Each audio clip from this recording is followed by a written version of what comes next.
ప్రసార కార్యక్రమంలో మీకు చూయించబోయేది తలకాయ కూర. నేను ఎవరిని హతమార్చలేదు. ఇది మేక తలకాయ. అయినా గూడా కొంతమంది మనోభావాలు దెబ్బతింటాయి. దానికి మీరు నన్ను మనస్ఫూర్తిగా మన్నించండి. మా ఇంట్లో మేమెవరము తలకాయ కూర తినము. కానీ మేము వచ్చే అతిథుల కోసం వంట చేశామన్నమాట. ఎందుకంటే అతిథి దేవో భవ అని అంటారు. నా స్నేహితురాలొకరు నాకు సవాలు విసిరింది.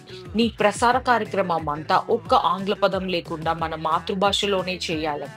నేను అది ఆత్మవిశ్వాసంతో ఆ సవాల్‌ని తీసుకున్నాను. ఇంకా కూర ఎలా చేస్తారో మీకు చూపిచ్చేస్తాను.